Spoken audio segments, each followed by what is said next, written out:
on the Zero Res Hot Seat, spelled backwards or forwards. It spells the same. It is Zero Res. It is one of our Rangers' favorites. Nathan Eovaldi, good afternoon, sir.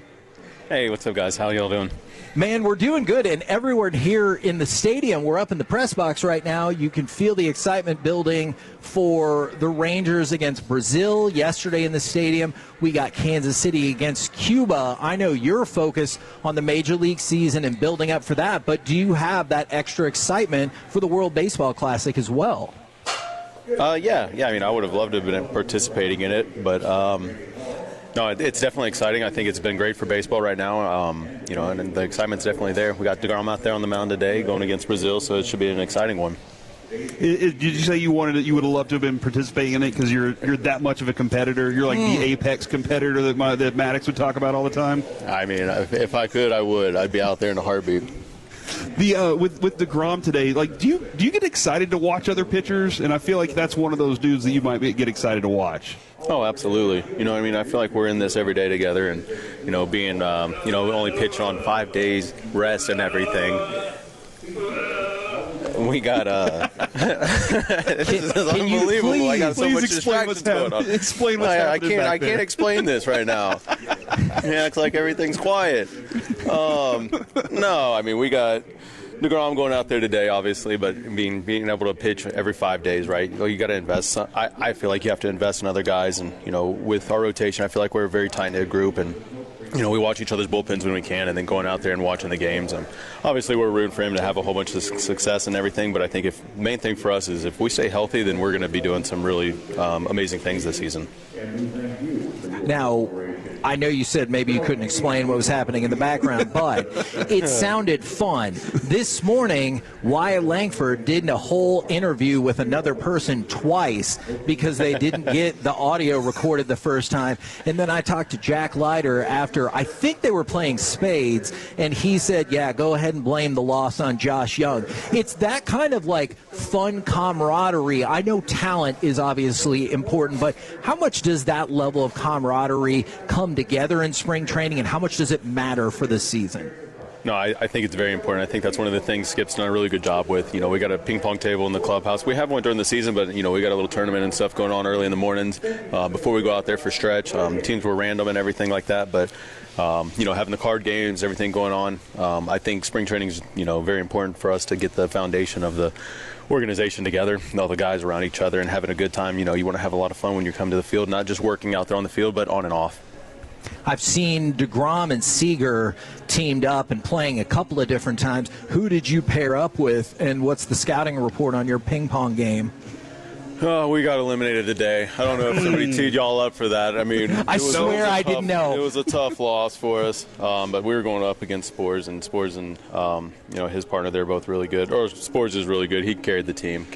He's good, but no, I mean, we lost fair and square. So I don't know why DeGrom and Seager are playing together, because they're not teammates. They just want to try to form the dream squad, I guess.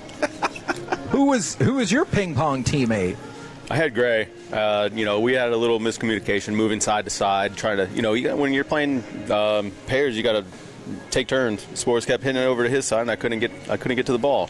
Smart. That was smart, effective play by Spores, though. Yeah. Do you think they stayed away from you specifically because they knew you had like a monster backhand or anything like that? No, my ping pong game's not that great. I mean, I just try to hit it back on the table.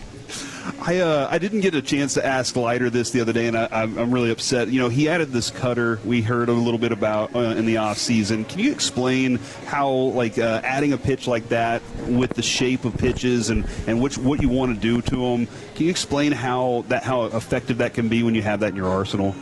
Yeah, I mean, with a fastball like his fastball plays so well, and I mean, if you can just keep hitters having to worry about another pitch, he can start that cutter right down the middle, and he can run it into lefties.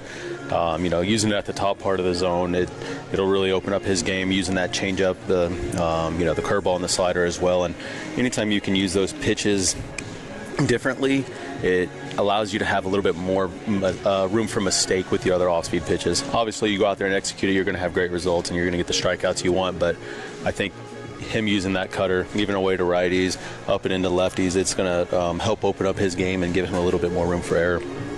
We were just talking the other day about people's thoughts about the ABS maybe helping out on the top part of the zone, because it seems like prevailing wisdom is officials are not as good, or umpires are not as good at calling the top of the zone as they are at the bottom of the zone. Does that change any pitch you would ever attempt, or you're like, you know what, if it comes up in the moment, I'll call for ABS, but otherwise that hasn't factored into any of my prep?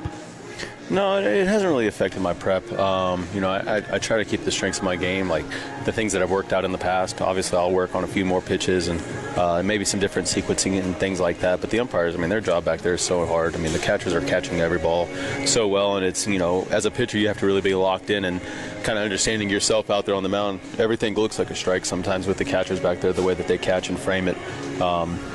We got the top part, the bottom part of the zone. I think just the strike zone changing with each individual hitter coming up there to the plate makes it a little bit more challenging for pitchers, finding the top of the zone, bottom of the zone. But it'll be interesting with the ABS. We've seen some of the situations, where we burn a challenge early in the game, and then you don't want to be the last guy to burn the challenge for the team.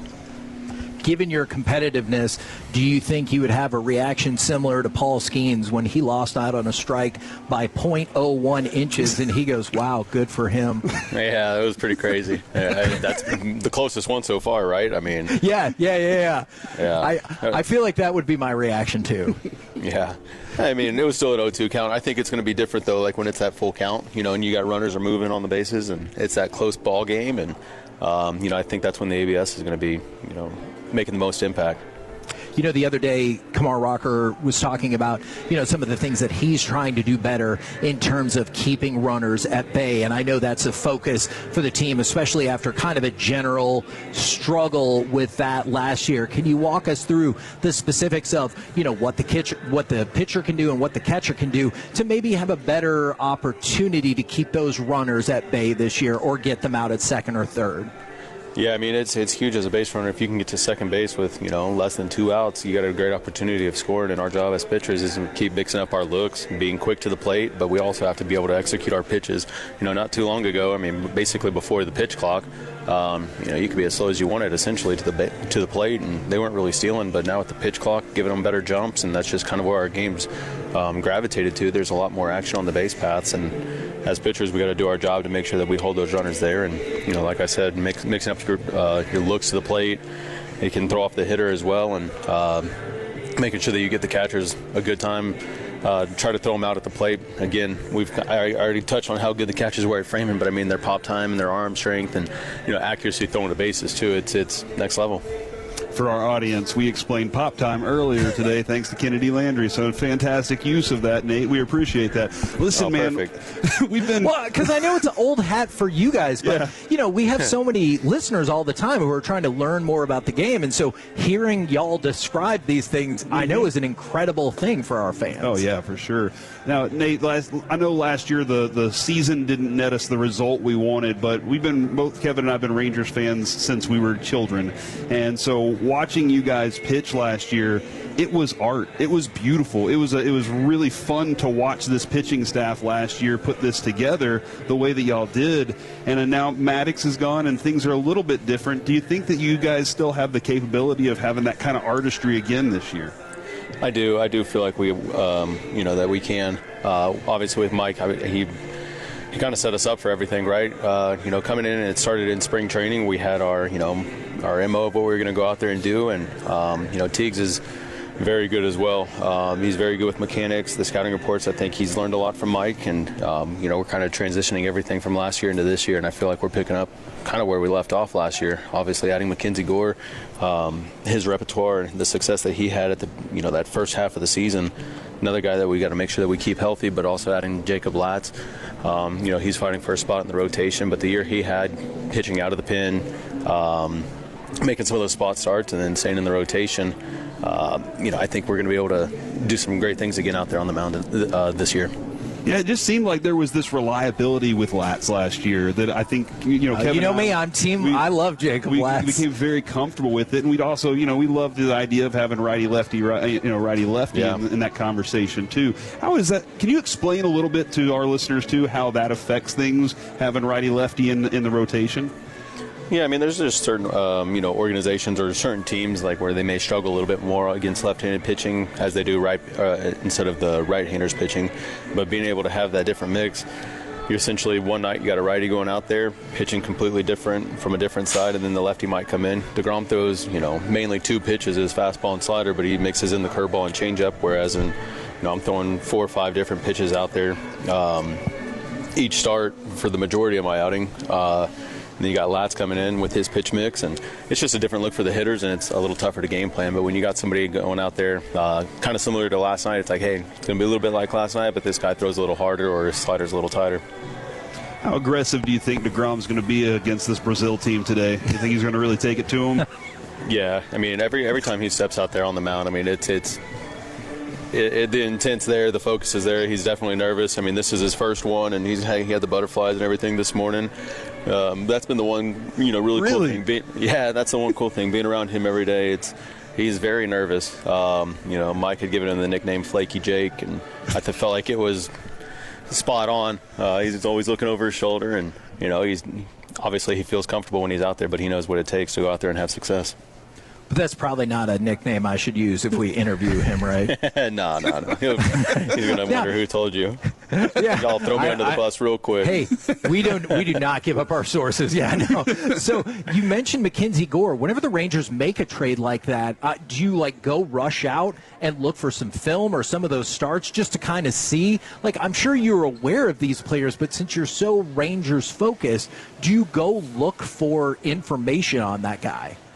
No, I mean, I was aware of him. I'm aware with a lot of the guys that are going around the league, and especially the ones that are having a lot of success. And I mean, he was the talk last year at the beginning, that first half. He was striking out everybody, the K-9 walk rate, and it was through the roof. And again, he made the All-Star team. That first half that he had was incredible. And then it was just staying healthy. He had to battle through some injuries, and then he ended up missing some time. But you got to be able to have a lot of success when you're out there not feeling as well.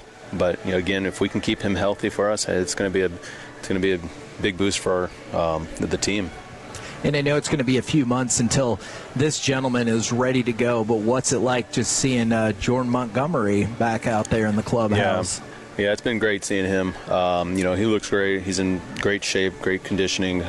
His arm's been feeling good. He's been getting off the mound again, which is nice to see those first steps. We saw his first bullpen, and it's always nice to be able to see that first one and be out there and support those guys. I've gone through the Tommy John process twice now, and you feel like you're an outcast when you're not healthy and you're not on the team. Essentially, you feel like you're not participating or doing anything. You almost feel like you're in the way, and that's the last thing we want him to feel like. That impact that he had for us in 23, that run, and being able to make all those starts down the stretch and in the postseason and the World Series. I mean, we couldn't have won it without him.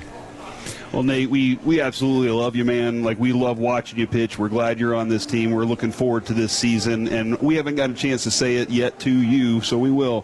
Thank you for bringing us a World Series. Oh, my gosh. Yes. Imagine how much it did for those little kids in our hearts here. So thank you for that, and go get another one, man. Good luck. Yes, sir. That's the goal, and get another one. There you go. Nathan Eovaldi right here on your home of the Texas Rangers, 105.3 The Fan.